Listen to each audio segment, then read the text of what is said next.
Dan pemirsa, Pasar Tanah Abang Jakarta kini tentu dijaga ketat oleh aparat gabungan setelah terjadi lonjakan kerumunan pada akhir pekan kemarin. Ya, ketika larangan mudik gencar digalakan, penjagaan di Pasar Tanah Abang dinilai sebagian kalangan ini justru terabaikan. Pemda dinilai seharusnya bisa mengantisipasi terjadinya kerumunan di Pasar Tanah Abang. Lantas, siapa yang harus bertanggung jawab jika kasus COVID-19 kembali membengkak?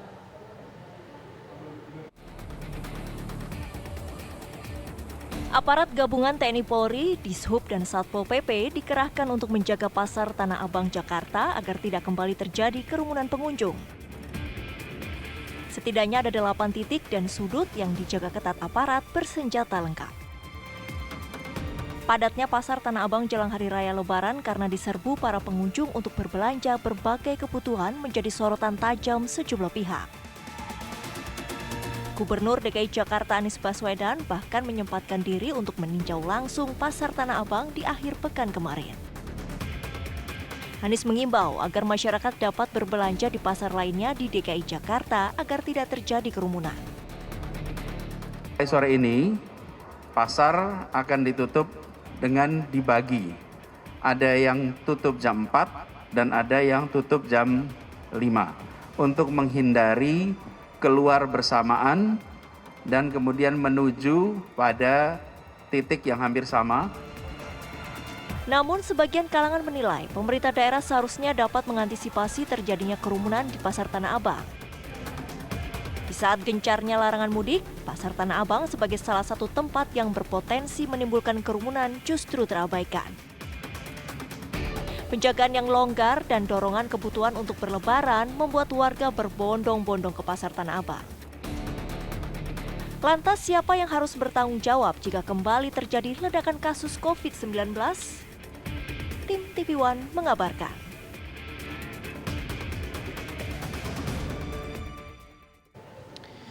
Kerumunan pengunjung di Pasar Tanah Abang Jakarta memunculkan kritikan terhadap pemerintahan DKI Jakarta yang dipimpin oleh Anies Baswedan. Menurut anggota DPRD dari PDIP, Gilbert Simanjuntak, Anies dinilai tidak fokus dalam mengurus Jakarta.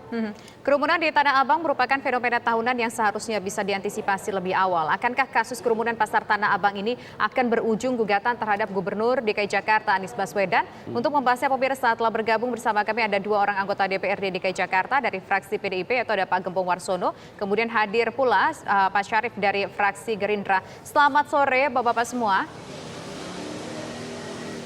Selamat sore, Assalamualaikum warahmatullahi wabarakatuh. Selamat sore, Assalamualaikum. Waalaikumsalam. Waalaikumsalam warahmatullahi wabarakatuh. Pertama saya ingin ke Pak Gembong. Pak Gembong, apakah ini artinya nanti PDIP akan melakukan gugatan terhadap Pak Anies Baswedan terhadap kasus kerumunan di Pasar Tanah Abang dan kalau terjadi lonjakan kasus COVID di Jakarta?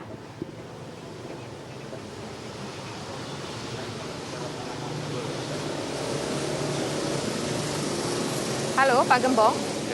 Dan nampaknya ini, ya kalau kita hari ini mendengarkan persoalan Tanah Abang, saya teringat dengan ketika Pak Anies menjabat sebagai gubernur pada awal-awal tahun.